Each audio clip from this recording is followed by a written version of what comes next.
Okay. Give it a moment.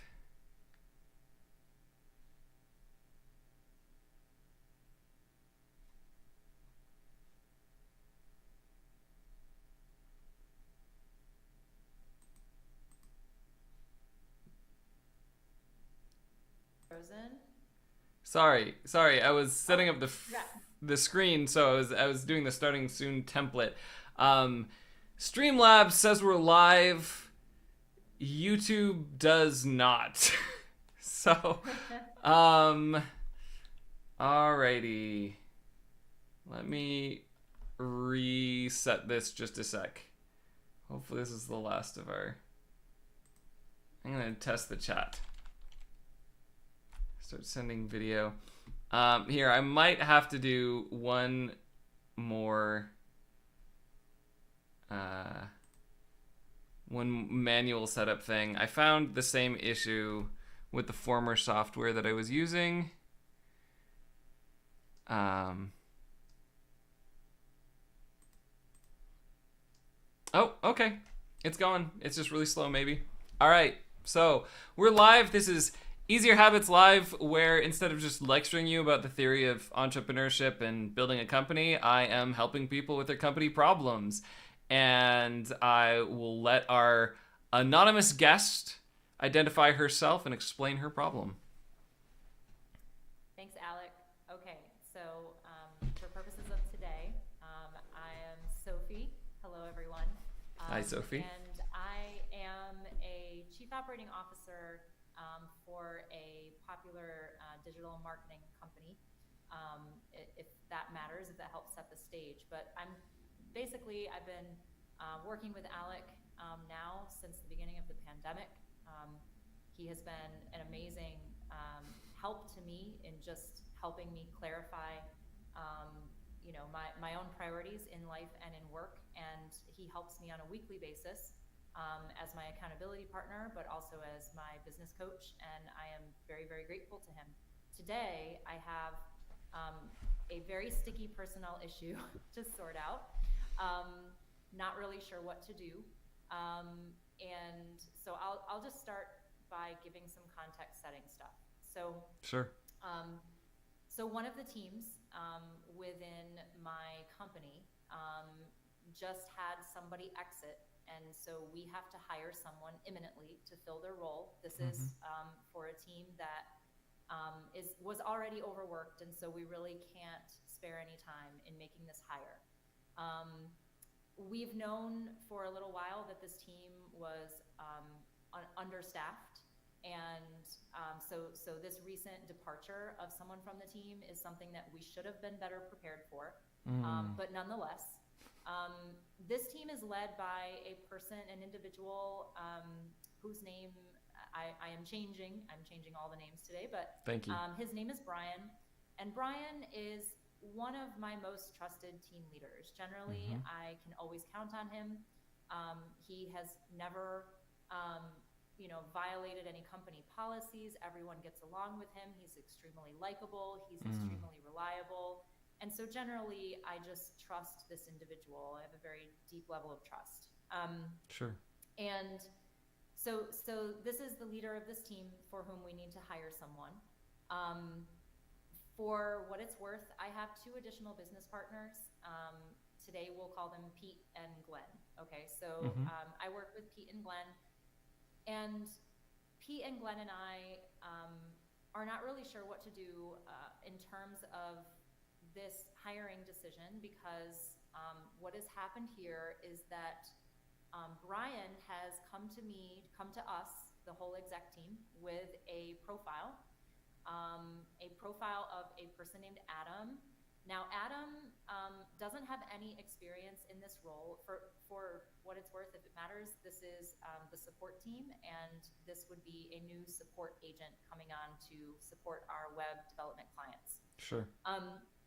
So Adam has no experience as a support agent, right? Um, and Do they have technical you know, experience with like websites or other things that might be relevant? Um, so he seems to be a tech savvy individual based on his CV, but no, like he actually worked for like he worked for an unrelated field, doing kind of technical work, but he's never worked in support. He has worked very heavily in customer service, like under a different umbrella. Okay. So, but Brian swears up and down that this is a great profile, that this is a perfect fit. So about a month or two ago, I decided, because I do a lot of interviews for the company, that I needed to standardize the questions that I ask during an interview so that I can remain more objective when making hiring decisions. So a couple of months ago, I approached every team leader and I asked them to suggest some questions that we can put into a vault, into a library, if you will, of like standard interview questions. So every team leader submitted their questions to me. I went through and kind of embellished and added my own questions, and we all agreed on, okay, here's our list of standard interview questions, like a bank of questions we can select from for each role that we hire for. So for the support role, I had about a dozen questions in this bank of questions to ask. And I had notes about what constituted like a really excellent answer to those questions and what constituted like a not so great answer to those questions. Very well prepared.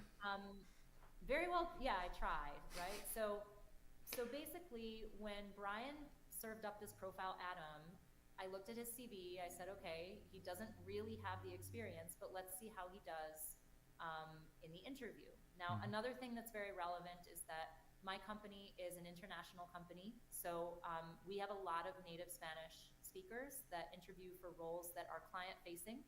And client-facing roles need to be very, very adept with English because our target audience is English-speaking primarily. Okay. So that is very relevant. In this case, Adam is not a native English speaker.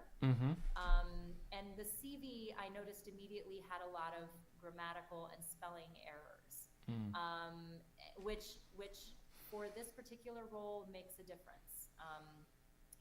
When you're doing very technical troubleshooting of a website where all of the content is in English and the site owner is an English speaker, you want to be adept with English. So that's one thing that I'm looking for that's important to me.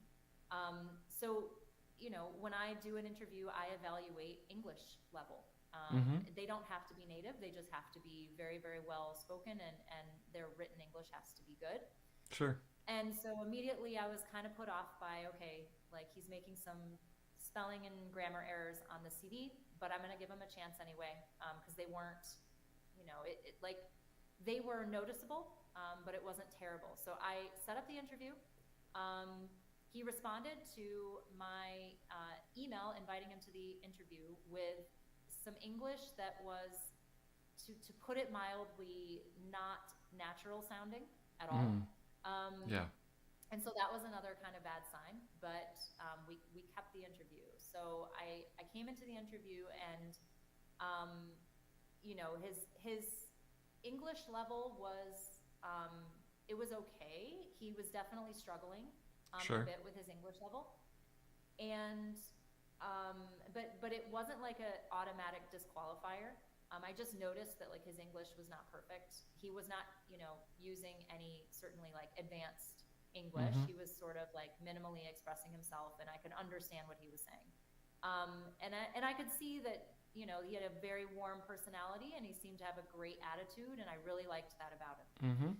So he did have some positive marks, coming out of the interview. And he also had taken the initiative to educate himself on some aspects of WordPress, the technical aspects of WordPress support, which is, the platform we use to build websites here. So I was impressed with that. And I thought, okay, this is reasonable, but let me go ahead to the next, to the next step and ask him from this bank of questions and see how he does. So I start asking him questions in the interview, and he starts giving me answers that very much resemble the written descriptions I have. Oh no. For what are the best answers I could possibly get. And in some cases, almost seeming verbatim. Mm-hmm. And so immediately my mind goes to, has Brian shared these questions with Adam in advance? Yeah. And the other important piece of info here is that Brian and Adam are really close. They're actually really good friends outside of work. Um, Brian is a musician, and Adam is also, Mm-hmm. involved in sound design, and they have worked together. They have collaborated together. And so immediately I start suspecting maybe something's up here. Brian at this point feels really desperate. Um, and he really wants another staffer because he knows that his team was already understaffed, and he wants that person immediately, because he doesn't want to spend the next month or two like dealing with twice the workload that he's already used to having, which is Yep. already losing sleep under. So I empathize with where he's coming from, but I still, obviously it's a terrible thing to lie and mislead, and in this case, I'm very, very convinced that that is what has happened. Mm. So I go back to Brian after the interview is over, and I express, um, I expressed this. I didn't call out because I don't have proof, right? So I didn't Right. call out Brian for lying. What I simply said was, I did the interview with him. I'm concerned a little bit about his English level, but also more concerning, he seems to have given me answers to the questions that are a little bit, so in terms of exactly what I said to Brian, it was like, I suspect that like the answers were a little bit troubling to me. Like I Mm-hmm. didn't say suspicious. I just said that the answers were troubling. And I said I would like to go on and give him the challenge. So one thing we do here at our agency is we, as part of the interview process, we give people simulated, an environment where we can simulate like an actual client situation and see how they do. Yeah. And That's great. so in this case, I gave this individual 5 different scenarios that that our support team typically comes across to see how he could handle both the client relationship, customer service in general, to see his written English level, and to also evaluate his technical capability of Mm-hmm. describing technical things in a straightforward manner. And so I gave him 24 hours to complete this challenge.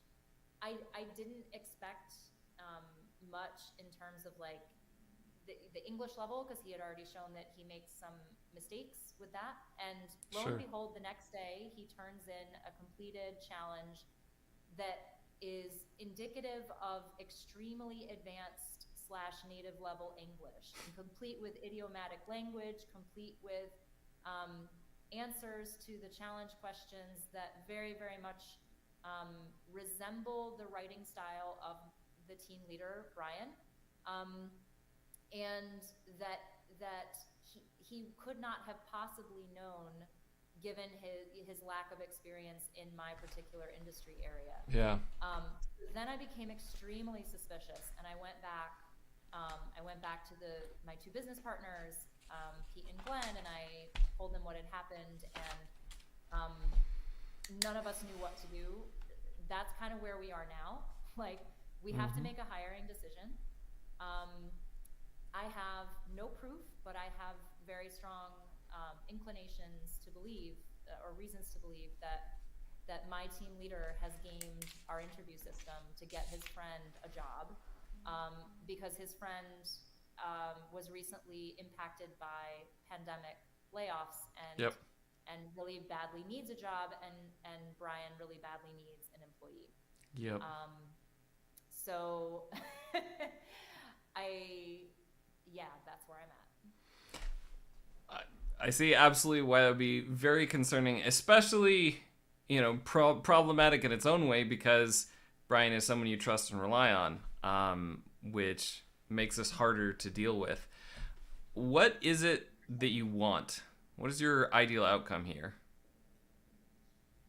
Well, so I want to get Brian the help he needs as as quickly as I can. And I have to say, I feel some guilt about the fact that Brian is even in the position he's in because, as I said, the exec team knew about this problem for months. We've known that that team was understaffed and that we needed to find a new profile, and we did not take the proactive steps to do informational interviews, to get someone waiting in the wings. So there's responsibility. Yeah, kind of the objective, like we want a good qualified person in the role, but as quickly as possible, right?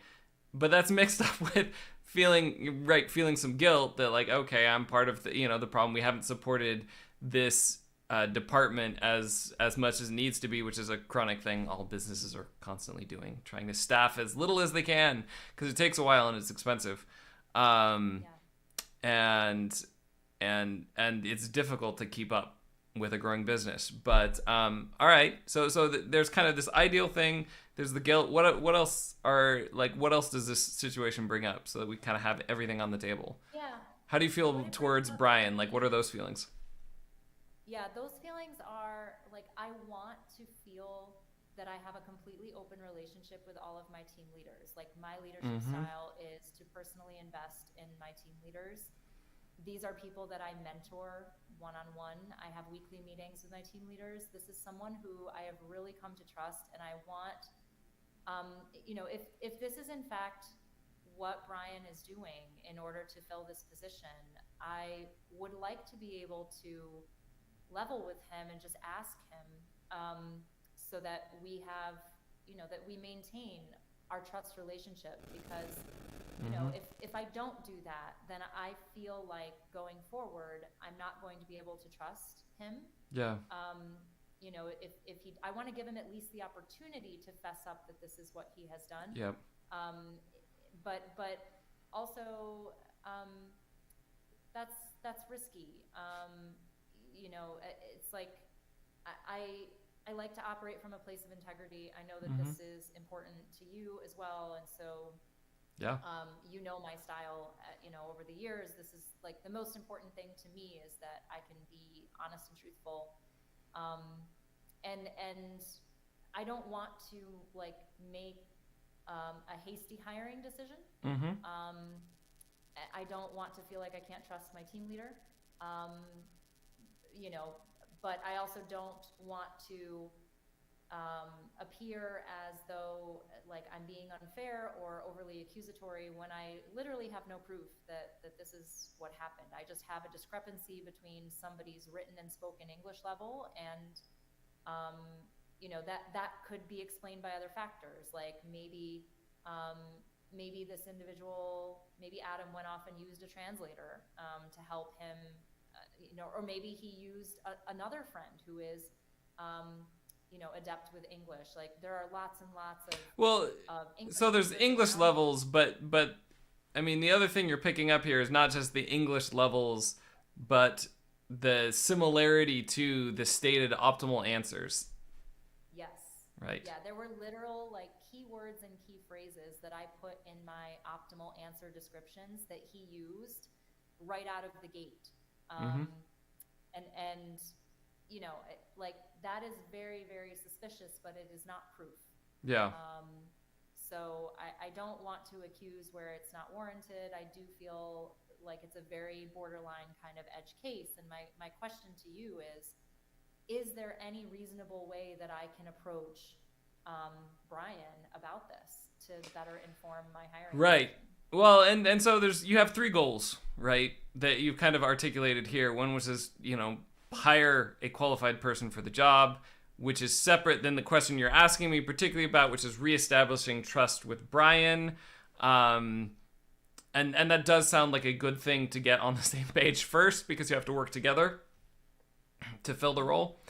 And then there's the other piece. I would say, you expressed it as guilt, but the flip side of that is you want to feel like, and you want Brian to feel like you are supporting the team and you're there to help.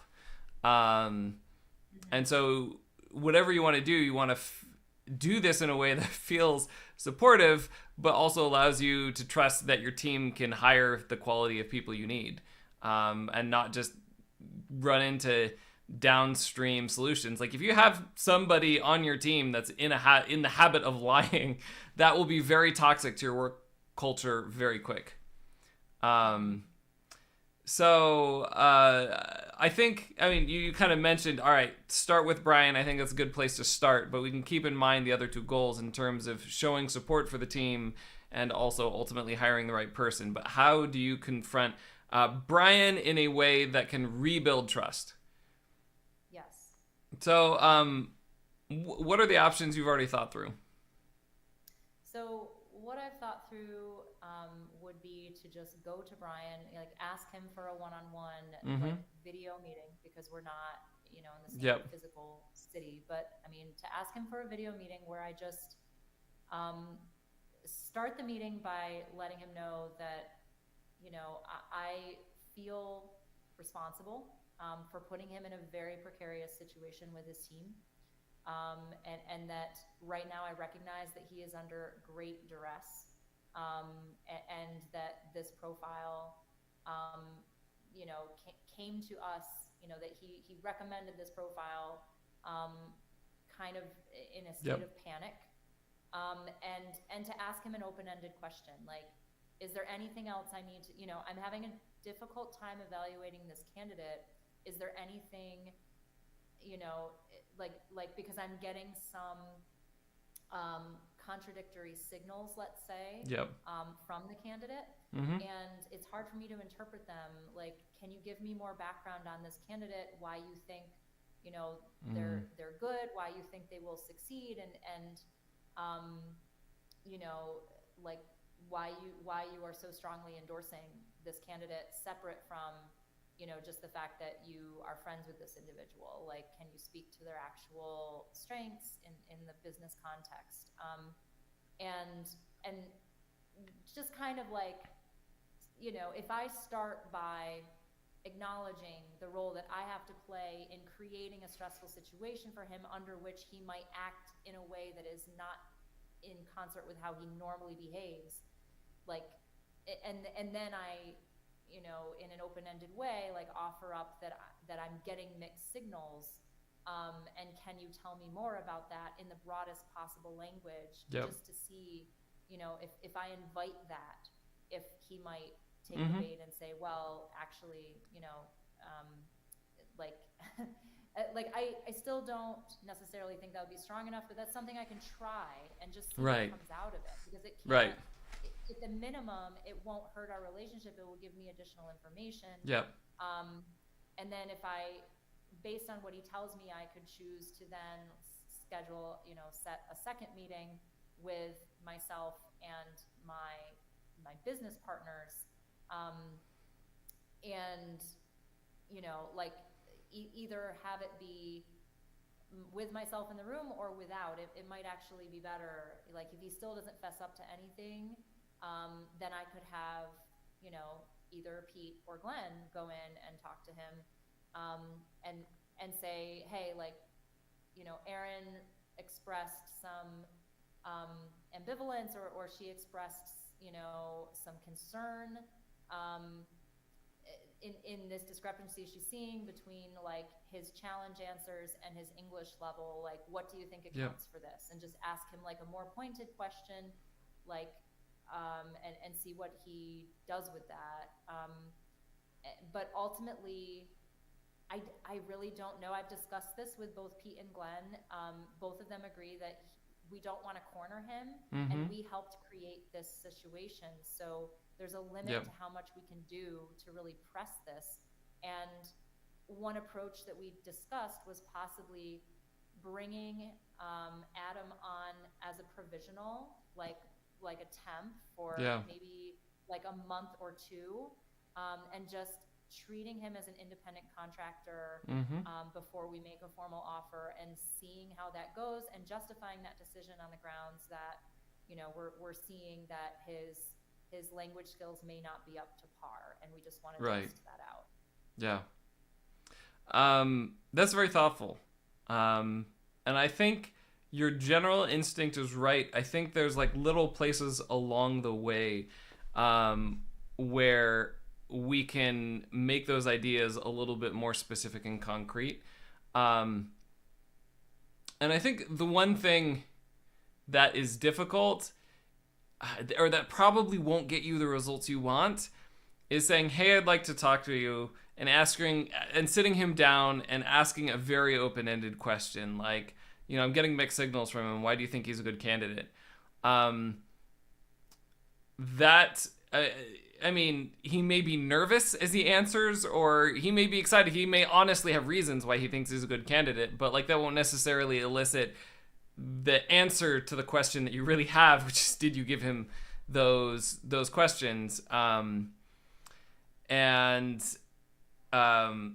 So I think there are ways that you can set this up so that if he really did give him the questions, that he's going to want to tell you, and he's going to be prepared to tell you. He's going to be primed to tell you, versus without being accusatory. Okay. But that'll be a little bit more successful. So the tweaks, one, you mentioned asking him for a one-on-one video chat. That's great. Get as high fidelity as you can. Also, asking before a difficult conversation, asking someone when you can have a difficult conversation with them is excellent. You probably want to let them know, heads up, this is a difficult conversation. I've sensed some potential difficulties with Adam, and I need to have there's some hard questions I have to ask about Adam. Can I talk with you one-on-one? And what this will do is two things. Like, one, when he sits down for the talk, he won't be ambushed by the difficulty of it. He'll be ready for it. And two, if he actually has given Adam the answers, that's when you say, I have a hard questions about Adam, or I noticed some issues with his responses, and I'd like to talk with you about them.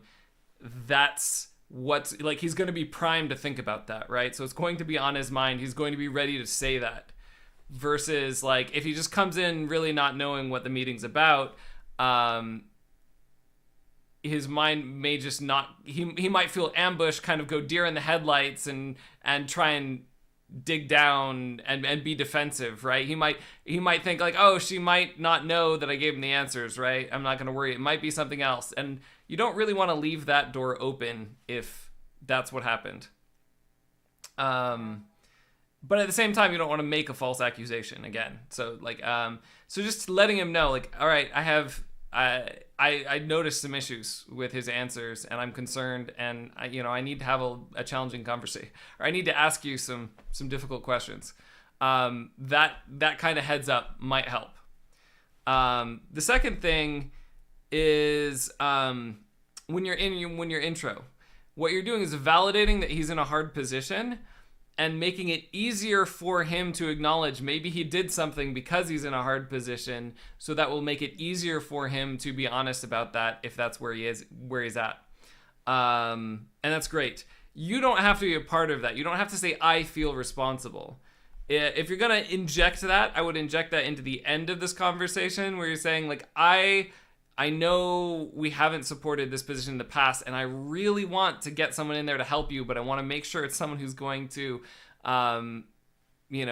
who's going to add a lot to the team, and also someone that we can trust, right? And so you could bring that back into that at the very end, but for the most part, don't make this about you at all. This is not about you. It's beyond the fact that you have questions. And then probably what I would lean into that most people don't like to do is, again, how you avoid making accusations, but giving someone space to actually fess up about something difficulty is literally giving them space. So your impulse for open-ended question is great. I might narrow that more, because if it's too open, right, they won't know what they're answering. If you ask why, for instance, the question, why do you think he should be hired? I know some discrepancies. Why do you think he should be hired? He's going to answer the question what he likes about the guy. and is going to be avoiding at all costs the question of, whether or not he gave the answers, if that's something he did. And so you're asking a different question than you really want the answer to. It's too open-ended. He's kind of going to go in a different direction. So what questions might be more specific to not like, right? You still want to avoid that. Did you give him the answers? But what open-ended questions could you ask that would actually prompt him to answer that question? Well, that brings to mind, I could, just because, I don't have any personal connection to Adam like I do to Brian.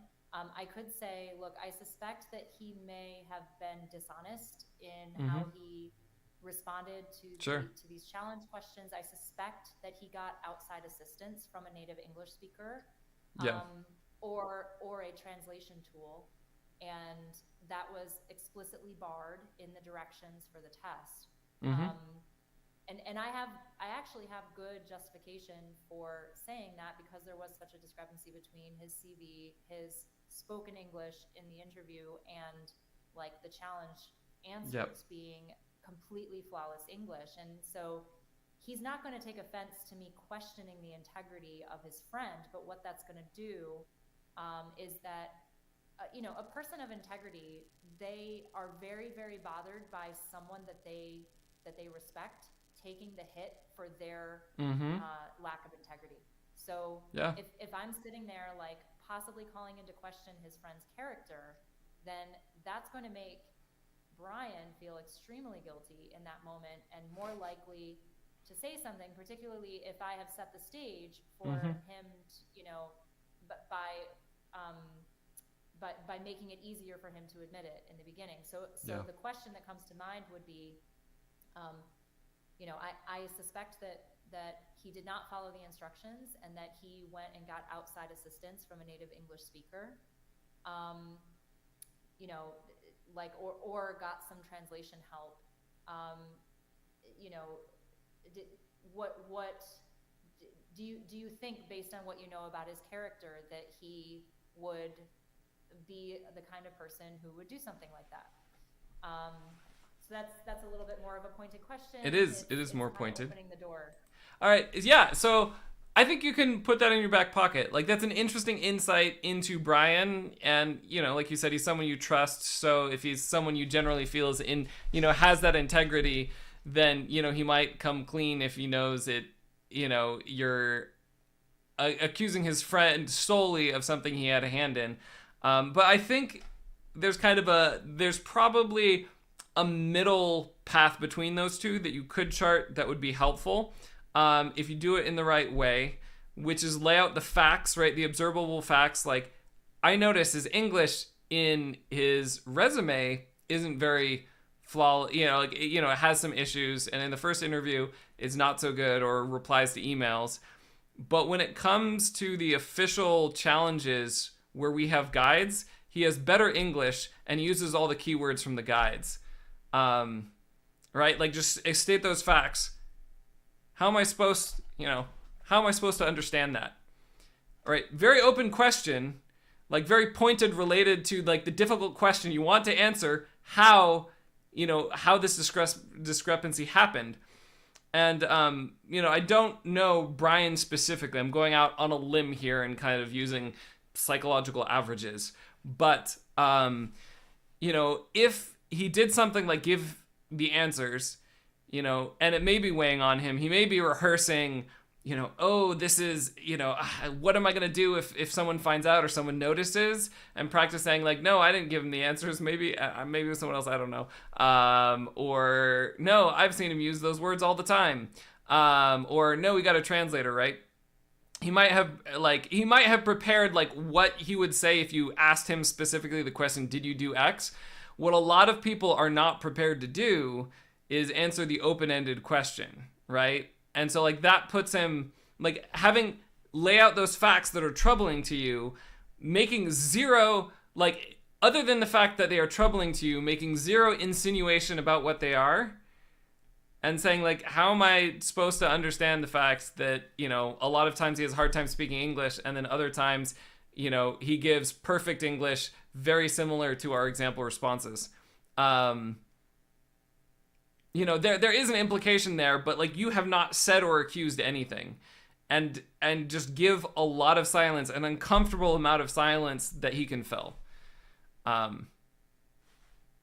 you see how that kind of works?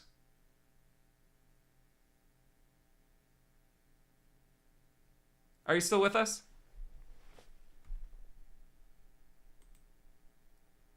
Oh no.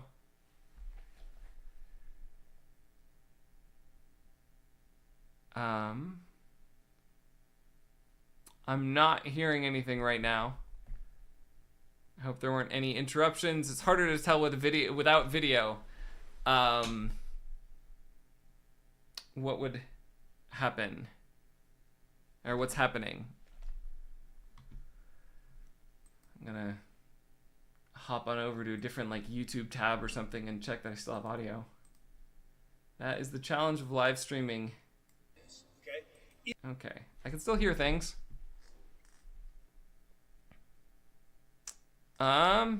Text me if you're still with me, but I just can't hear you. We can have you reconnect.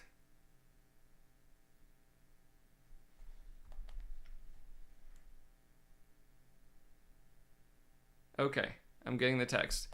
Let me see what we can do. I'm going to disconnect you and reconnect you to see. Sure. There we go. I don't know how that happened, but you guys got disconnected from the stream. I apologize greatly. So. Okay. Can you hear me now? Yes, I can hear you now. Excellent. All right.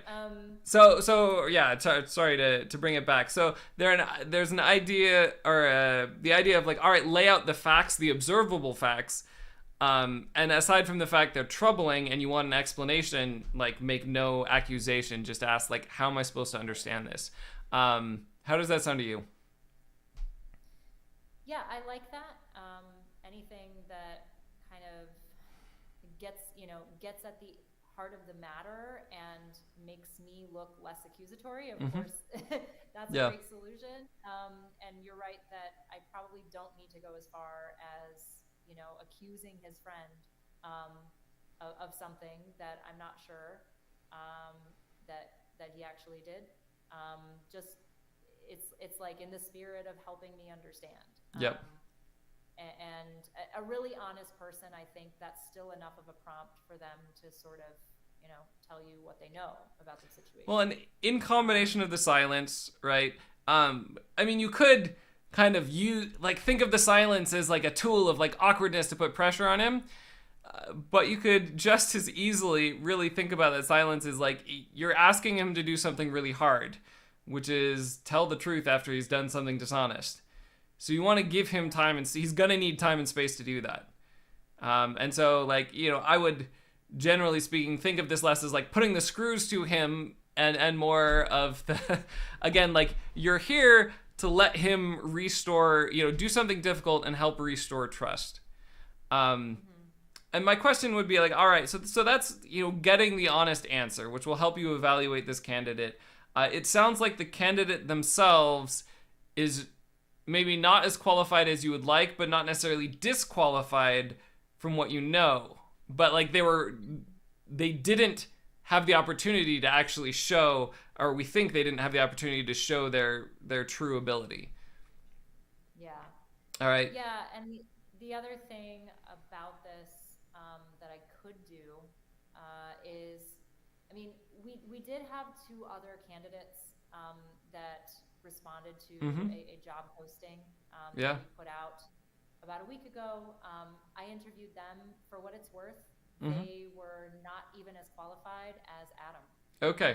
So Adam is currently our best qualified candidate. And so, like, one thing I thought about that we might do, I mean, so I have a couple of options here. Like, we could hire Adam on a provisional temp basis and see how it goes.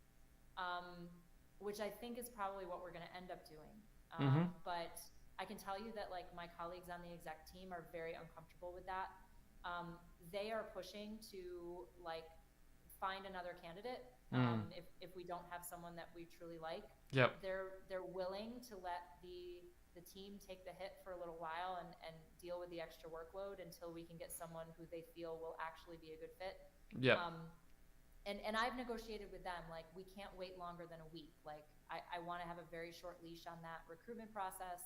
But like, if I went back to Brian and said, look, it's still not a slam dunk for us. I realize you're in a tough spot, but like, I promise you that we're going to seek out candidates for one more week, and see what we find, and in the intervening week, if there's anything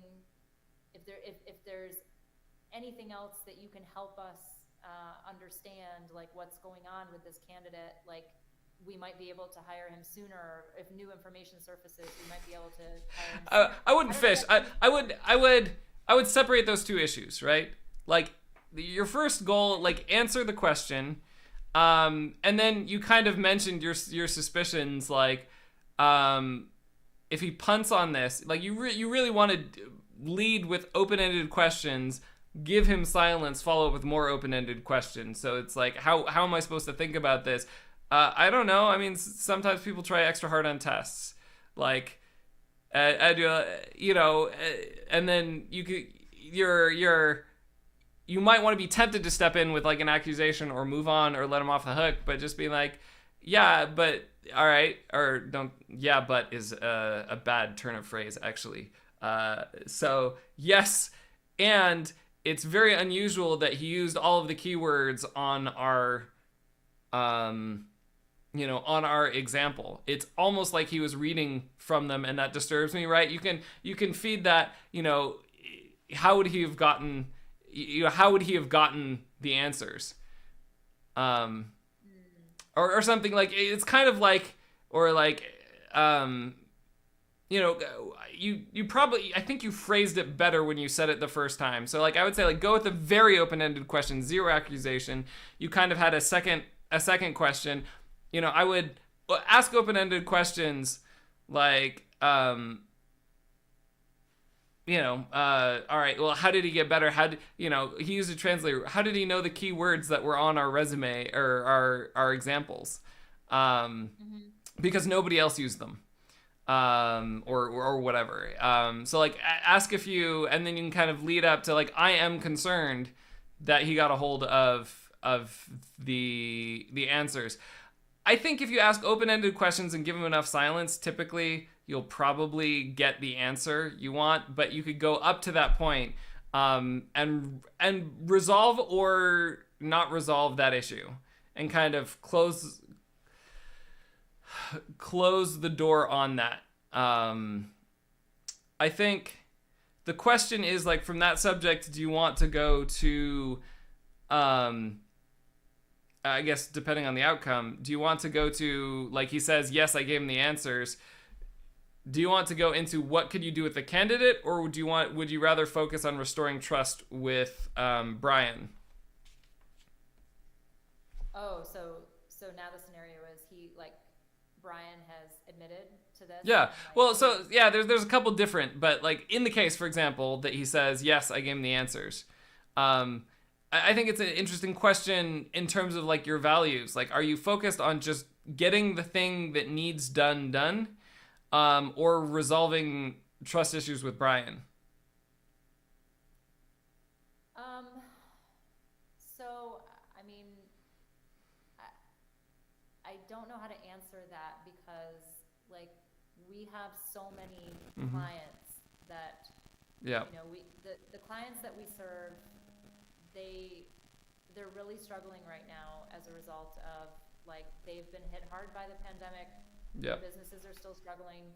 They're paying us a premium to support their online presence, and like, I don't want to offer up a subpar or someone who cannot actually ably perform like the tasks that they need to perform. That's going to be a hit to our agency's reputation. Yep. So yes, trust is always like paramount to me, but in this case, like, I feel like in the ordering of things, I could address the trust issue later. Mm-hmm. I want to address it eventually. I don't want to let it lie. Yeah. But it's something that I'm willing to, if I do my level best to get Brian to admit this and he doesn't, I think where I'm leaning towards is hire Adam anyway. And and then deal with the fallout with Brian later. Okay. And yeah, because and the reason I brought it up about mentioning, hey, I want to pursue other candidates for a week is I know you're saying separate the two out, but my thought there was it may get him to crack. It may make it more likely for him to admit that, hey, yeah, I fabricated this, because the prospect of facing even a week of having an understaffed support team is very, very daunting for Brian. And I know, if he felt that there was any way he could avoid that from happening, he would do something about it, which is why he didn't bring up this candidate to begin with. So if you were very clear, right, and again, it's like a matter of framing, if you want to get that across, yeah, normally I'd hire a candidate with these responses right now, but since I'm kind of concerned that this doesn't actually represent his normal ability and I don't understand, and I don't have a good read on what his normal answers, his everyday at work answers would be for these challenges, I'm going to continue looking for other people for another week. Something along those lines? Yeah. Yeah, I think so. All right. I mean, so that's a good segue to go. If he doesn't confess, or I mean, who knows, even give another alternate explanation. I mean, it's kind of Occam's razor. That's the simplest one. He gave him the answers, but sometimes there are events. Could have been someone else. Who knows, or whatever, or he didn't mean to give him a look at that or something. I don't know, but there may be other genuine explanations. It's good to keep that space open. But either he doesn't say or offer something that feels satisfying, then you could just say, all right, I still feel uneasy about this. I don't feel like it's resolved. Accurate, right? If he doesn't give a satisfying answer. And, while he was our best candidate of the three we've interviewed so far, I'm going to continue looking for another week to see if there's a candidate I have fewer questions about. Yeah. Right? Yeah, and it's not a bluff, right? Right. We would actually pursue, get our recruiter to pursue at least one or two more profiles. And, I guess the other piece of info that's relevant here is that currently Adam works for an embassy. In a customer service role, so he is surrounded by people who have who are bilingual and who have a very, very good native English level. So that is a totally plausible explanation that has nothing to do with Brian, for how Adam could have just cheated on his test without assistance. On the English level, right? Not on the keywords. They wouldn't. Not on the keywords. Right. That would be the main thing that would have come from Brian. That's one of the things that I would make sure makes it into the earlier statements of why this is unsettling. Right. Yeah. So I think we've kind of walked through some examples, visualize different scenarios. You kind of know where that conversation could go. Really. One of three ways. He says, yes, I did it. He offers some other compelling explanation, or, it's just not forthcoming. It sounds kind of like any way it goes to a solution of still looking at other people, and then potentially hiring Adam as a temp. Does that second outcome, does that depend on specifically, if he confesses up, are you more likely to say, well, he is our best candidate so far, we'll take a look as a temp and give him a second shot, but if he'd answered honestly and well, he would just have the job, right? Like, is like, are you gonna? Would that be an okay? Like, would you be tempted to say that, or is it pretty much like, regardless of whatever, you kind of want to put his toes to the fire a little bit and say, because of my concerns, I want to look another week, or is that only if like you don't get a satisfactory answer? Well, it's kind of out of my hands. So independent of how I feel about Yep. that, my business partners, particularly Pete, Okay. feels very strong that he wants to look at other candidates because we've had suffered a lot of consequences from having the wrong person in this role in the Yeah, past. absolutely. And so I think it is wise to spend a little bit more time. So I mean, I'm predicting that the likely outcome will be Brian does not fess up to this. We hire Adam anyway as a temp after another week or so of looking. I don't think we're going to find anyone on such short notice In just a week. because these are difficult skills to find all in one package. So I mean, maybe I'll be proven wrong, and I do think it's definitely worth a shot. And that would just be the greatest solution ever, is if we found a slam dunk candidate in the next week, and that would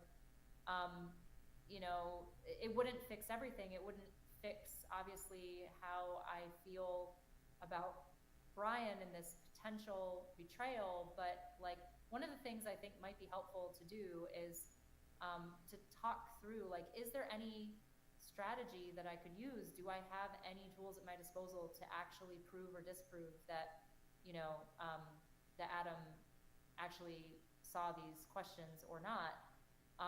And something that occurred to me earlier on in the conversation is, why don't I just check the view history of the document? Yeah. So while you were talking and while we got disconnected, I went in and checked the view history of that document, and there is no record of an outside person viewing that, but it's also possible that it could have been downloaded as a PDF. And Brian is a fairly tech savvy person. He's the head of a technical team, so he would have already thought of that. Yeah. But it's like, is there anything else I have missed? I don't think so. But yeah. Like, is there? Well, I thought about the view history. I think part of that is, like, regardless of what you actually found out from it, whether you know or not. And like, let's back up here. Like, what is your gut telling you? My gut is telling me that Adam has cheated. With what level of certainty? Oh my gosh, like 80%. Yeah. So I think it's good, again, to hold the asterisks, because sometimes things do happen. Give people the benefit of the doubt. Sometimes things do happen in a way we don't expect. But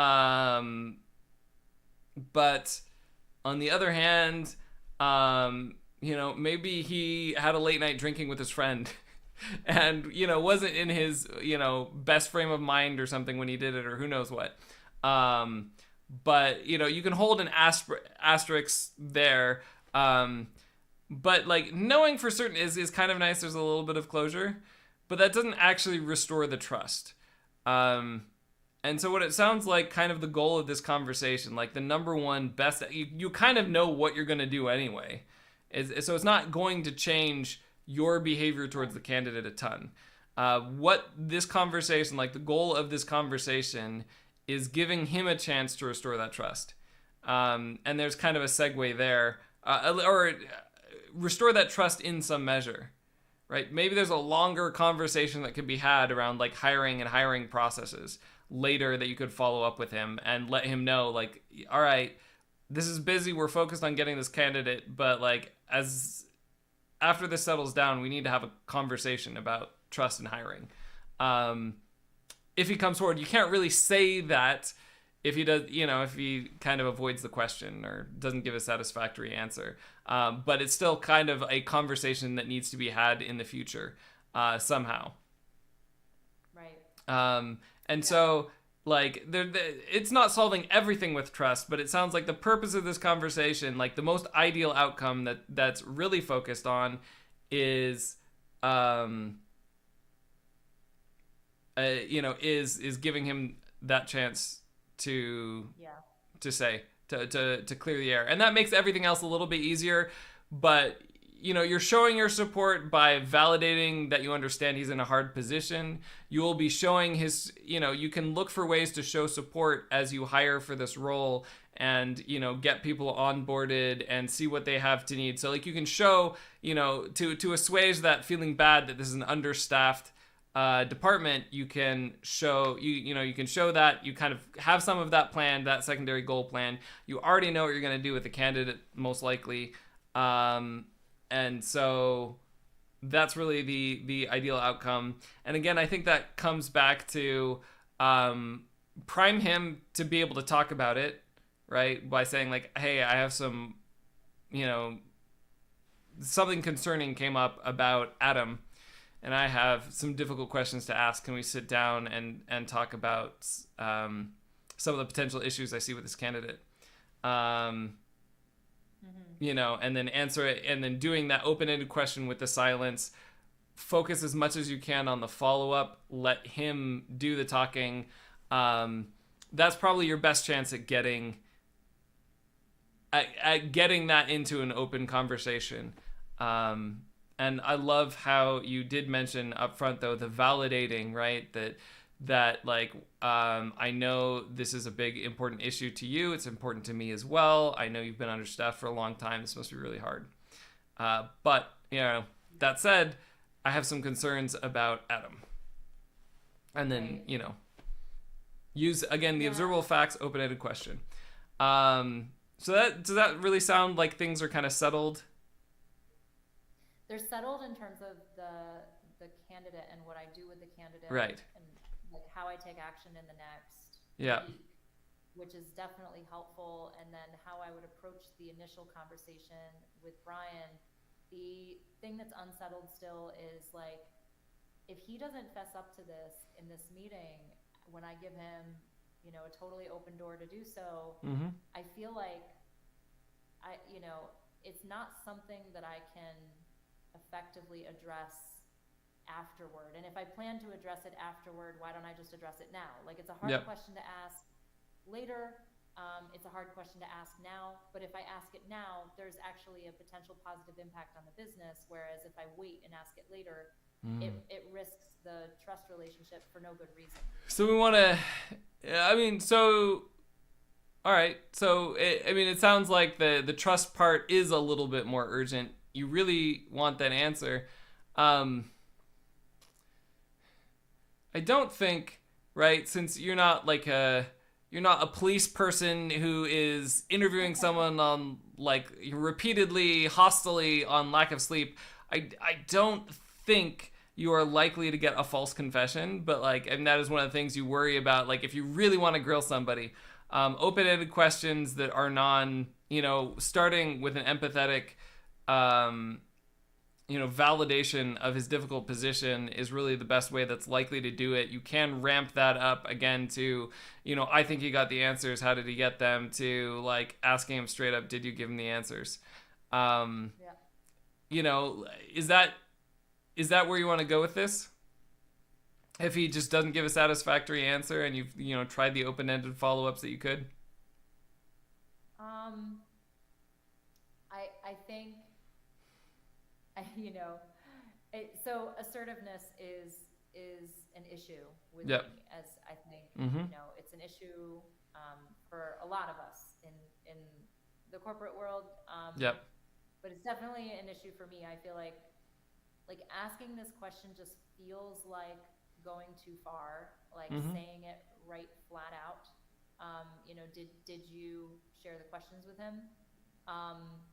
I think the most I'd be willing to do is to say, like, is there any way that those questions could have gotten leaked? Like, is there a hole in our method here? Like,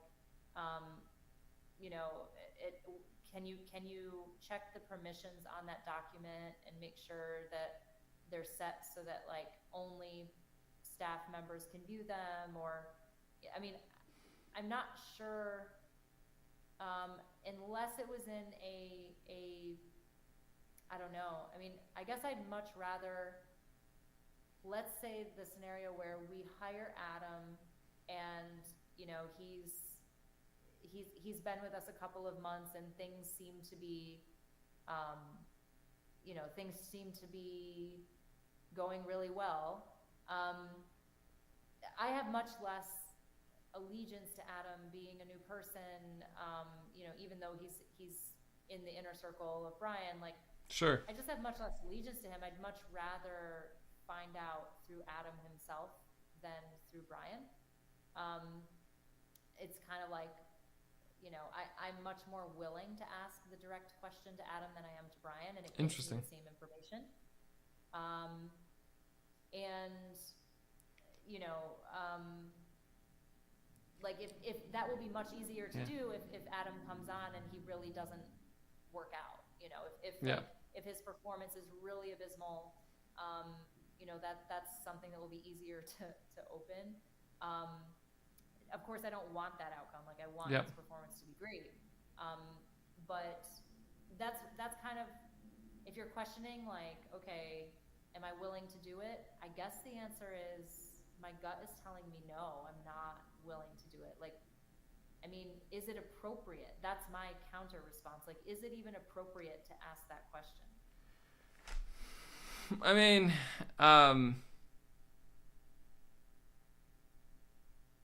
you can hedge it, right? Like there's one way to hedge it, which is like, hey, I know you're close and you really want to fill this role. I understand the pressure. Like you could remind him of the previous validation. Like, did you share the PDF with him? You could, you can hedge it a bit, but it depends. Like, there is a lack of trust in the relationship, like, period, currently. And the question is how to restore that. And I think sometimes it is easy to to just keep acting as though there's a trusting relationship rather than getting to the root of the question. I would say, like, your best chance actually probably, like, if he hasn't given you a clear answer after the first ones, the chances that, like, he responds affirmatively to that question, even if you did give him the answers, is probably relatively low. Right. And there's always the chance that, like, by giving me a simple yes or no question and he's feeling defensive and he says no, like, it just gets further away. The situation gets further away from you. And so, I'm trying to think of how to have an honest conversation, right? And elicit honesty rather than trying to get this from pressure, right? There's all sorts of, like, tactics that one could use, right? You could go to Adam and say, separately or whatever, like, talk to him when Brian's busy and just say, like, hey, someone mentioned that you might have seen the answers, or, someone saw your answers and saw they were similar to our rubric and wondered if you had that. So you could give it point blank to Adam, or, like, even this is kind of, I think, more tentative areas, right? Like what the cops thing, your co-conspirators have already confessed.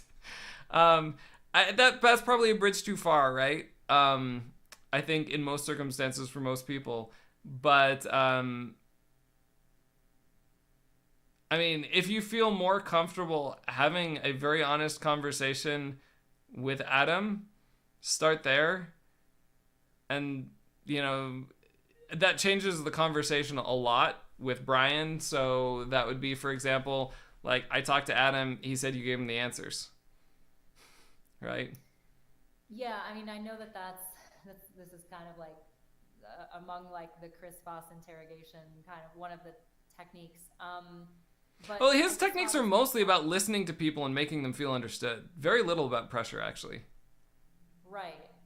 But there is another way to attack this that might be more effective, or might, like, to me, it feels less aggressive. Yeah. Maybe it won't feel that way to Brian, but to me it feels that way, which would be, I recorded the interview. So I Mm-hmm. have, like, I am instructed to record all interviews that I do, and we keep them on record, Mm-hmm. so that the rest of the exec team can review them when we make a hiring decision, right? So Yep. I can pull up this interview with Adam, and I can show very clearly, like, the parts where he, like, basically parroted back almost verbatim the things that I said I wanted to hear in a response, and I can submit that to HR, and say I'm really concerned. This is the best candidate we have, but I have this problem, and I need you to sort this out. And I can have our HR manager go to Brian and ask that question. Now, is that like me copping out? Possibly. But is it also using an official channel to do what that official channel was set up to do? Also possible. So I mean, You know, basically, have HR do that conversation for you.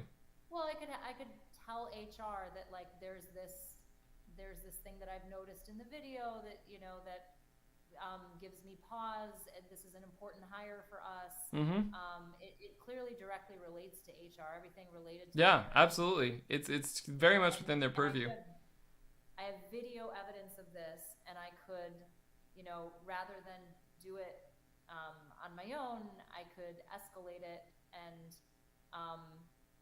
put it through that channel, because I do think there's an argument that that is an appropriate channel to put it through. Sure. So, I mean, it would still be, it would still probably feel like an accusation, but it would also feel like, okay, like, all right, so Sophie is calling me into question, but she's getting a second opinion. Like, she's conflicted about this, and like, I feel like the assumption there would be she's just trying to get some objective information here, so Yeah. that she can make a better decision, and she's, maybe I'm Yeah. presupposing all of this, like a more rosy picture than what would actually happen. But I feel like that is one way to do it, and I already feel wimpy even saying that, but Then it's good to explore all your options. Yeah. What? So again, the goal, really, the underlying goal here in this conversation, since you know what you're doing with the candidate, is restoring trust and communication with Brian. Is having HR talk to Brian going to help you restore your trust and communication with Brian? Potentially. So well, yeah, I mean, I would say yes, because in either case, like, let's say that HR goes to Brian and says, did you share the interview questions in advance with Adam? Mm-hmm. And he fesses up. Well, then now I have a confession, and I can go back to Brian and I can say, look, this is clearly out of line, but also I'm going to consider this an exception with you, that you've taken this action under duress, and that this does not characterize or represent your judgment or your character under normal circumstances, and I take some fault for putting you in such a difficult circumstance. And like, we can at least have an honest, open conversation about that after I get a confession. Or if he says no, when asked directly by HR, if he says no, I would easily believe him, and I would believe my other narratives that Adam cheated on his own, or that it was Mm-hmm. just a very, very unlikely. So you believe that HR is either more likely to get a confession out of him if that is the case, or more likely to get an honest no out of him if that is the case, than sitting down with him yourself? I think I have the same likelihood of getting the honest Mm-hmm. answer, Right. if I was willing to ask the direct question. Mm-hmm. I guess, like, the hesitation I have is, I mean, it's a confrontational conversation, and I have a much more, the stakes are much higher, like, in my relationship to Brian. Like, I'm much closer to him. He reports to me. Like, I'm his Mm-hmm. I'm his direct manager, whereas like with HR, they just sort of generally deal with personnel issues. Um, and so like in order for our Yeah. customer support team to flourish, I feel like maintaining like that trust relationship is more important. So it's Well, just okay. So you feel like he would be less threatened by HR talking to him, and that would maintain the relationship better than being confronted directly by his boss. well, and I also feel like it would send a message that like, look, Brian is going to know if HR approaches him that I turned in the video evidence from my like I'm the Yep. one that escalated it. He would know that. Yep. Yep. What he would also know is that like I'm more of a fair and balanced person if I'm willing to take this to a neutral, like objective party who specializes in these kinds of incidences and asks them for a second opinion before jumping to a conclusion. Like it would make me appear, which is true, as a more measured person and not, you know, like wanting to be more objective and wanting to be more sensitive about this. But that also could just be me trying to wriggle out of it. I mean, So like as you talk about this, I'm trying to analyze my own reactions, and I'm like, is that how people see HR? Because I don't see HR that way. So, all right. I mean, the way I interpret it, like on like an actual emotional level, because that's what we're talking about when we're talking about trust, not intellectually. Like, you know, I don't think if someone gets HR involved, like, oh, HR, their job description is to handle things of this, and this matches that job description, right? You know, intellectually, I'm much more, you know, likely to react to things with kind of my like grade school self, right? And what my grade school self is like, you know, saying is if like person A comes over to me and says, hey, person B thinks you cheated, like that makes my life more complicated than, you know, person B just coming to me and saying, I think you cheated, right? You know, I wonder, like, why did they snitch, you know, when we could have resolved it, right? More people know than had to, than did have to know, right? That's the other thing, like getting more people involved. He has to tell the truth to more people. It gets bigger, right?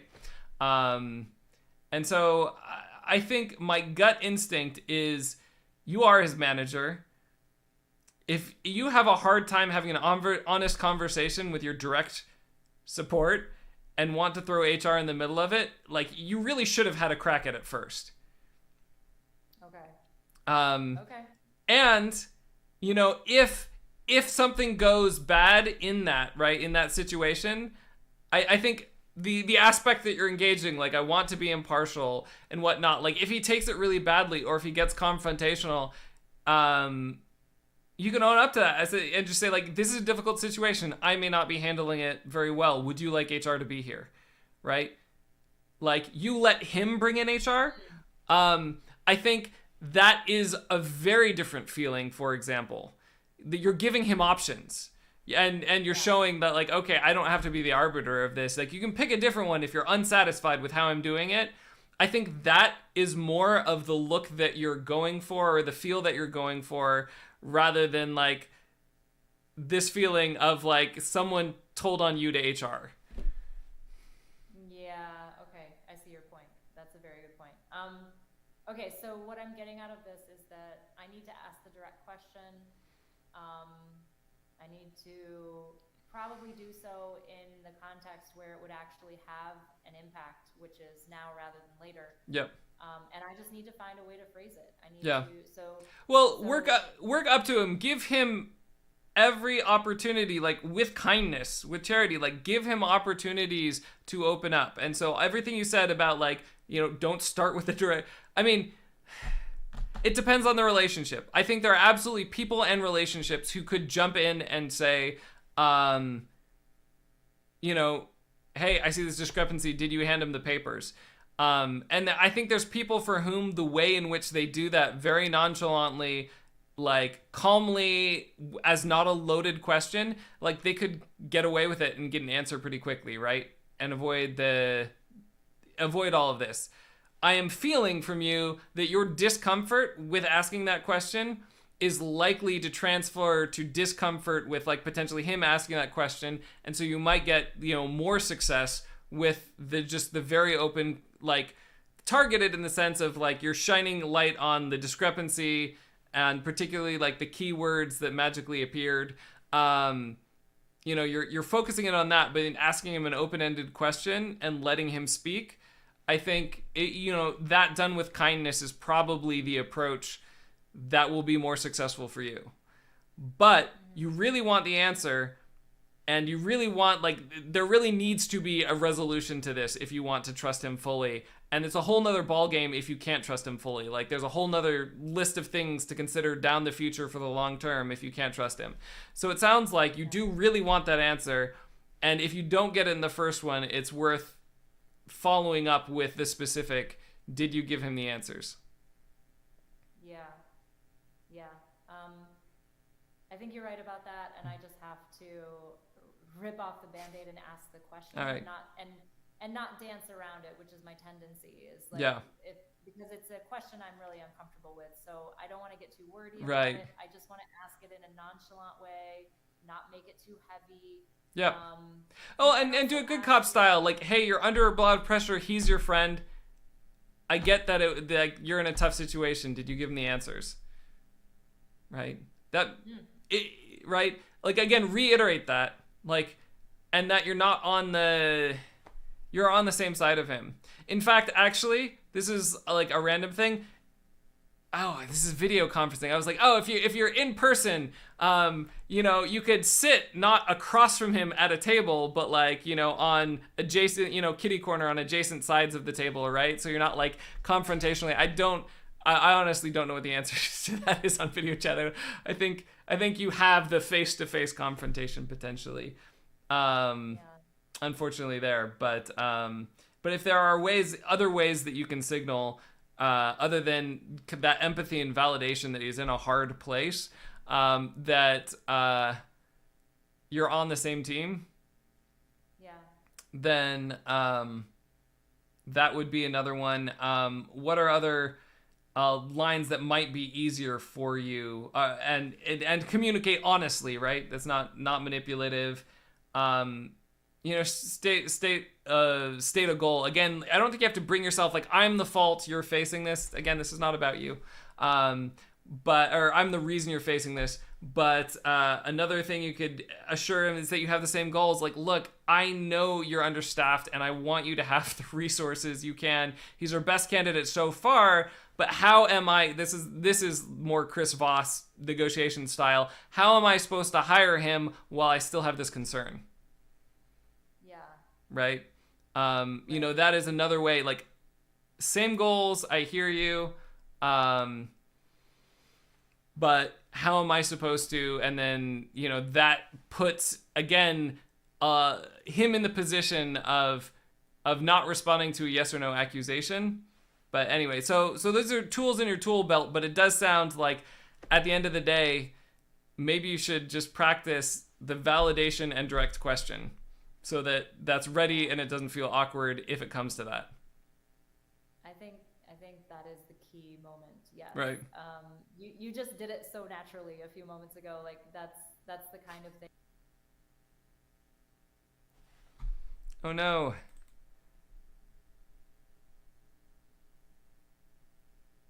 You cut out.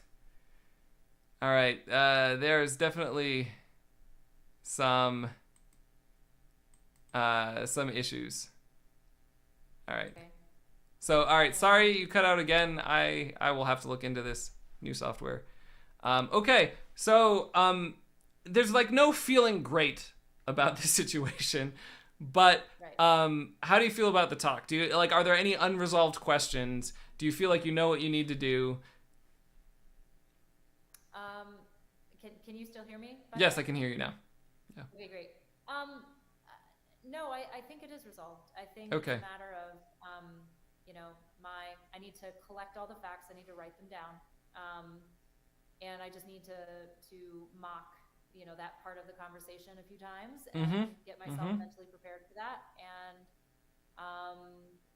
and that's really it. And I Yeah. think we got to the heart of the matter. This has been a really, really sticky situation for Yeah. the entire exec team. And I know that, we haven't been really sure how to proceed. So I'm going to go back and basically pitch this solution to them, that this Yep. is what I plan to do. Yeah. And And see how it goes, and I'll let you know next week. a bit of encouragement I can give you is that you really do come from the place of wanting to help him, right? Wanting to be kind. Sometimes that is being direct. And allowing someone, like, especially if he's wiggling like too much and it's awkward, like really obvious and awkward, like it might be a kindness to like stop, making him tap dance and like actually ask the direct question. But I would, like, instead of worrying about how it's received, I would just trust in your desire to help him. And part of that is resolving this situation. You're not doing it to like dunk on him. You're not doing it because of your pride or hurt feelings. You just want to be able to make sure that you can hire people effectively and move on, and that you have an open communication with him. Trust those intentions, and do it as skillfully as possible. A lot of this is focused on the skills, but like also take a moment to think about, for example, that you care about this employee enough to really run through different scenarios, to think about their feelings and how this is gonna come across to them. Like, you're really, really doing the work here. And so while this is a sticky situation, trust those kind intentions and lean into them. Okay. Whew, deep breaths. All right, deep breaths also great, right? As you do this, like doing some like meditation or mindfulness or something to like, you've mentally been simulating like a difficult situation. I don't know if you've been envisioning the conversation. I certainly have in my head, and I can feel it. The adrenaline comes. So exactly what you said about like the practicing it a few times, that would be great. And yeah, deep breaths, mindfulness always helps.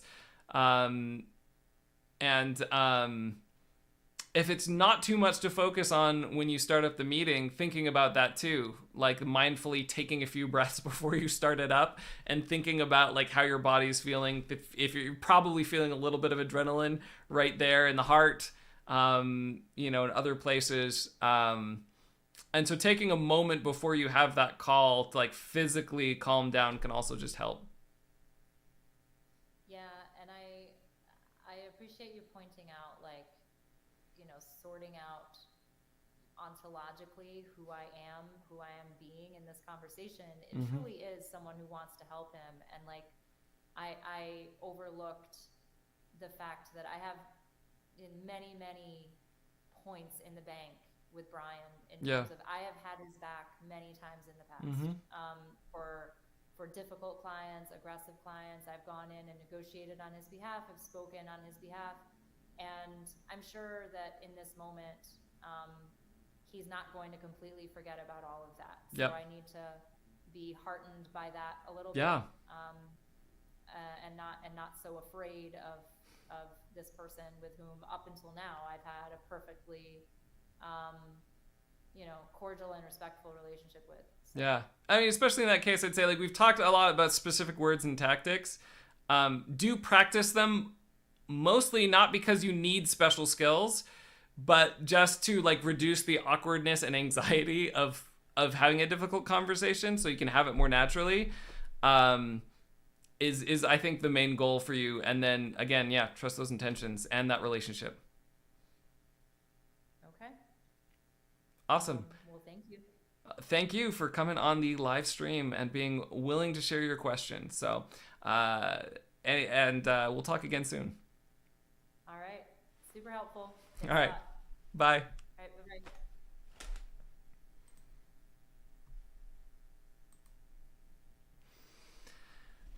So that is the first Easier Habits Live that's not a specific strategy session with my wife. Let me know in a comment below if you watched this video, if it has been helpful in thinking through difficult workplace situations, thinking both through the tactics and kind of the first principles of what are you trying to achieve here? What is the relationship like?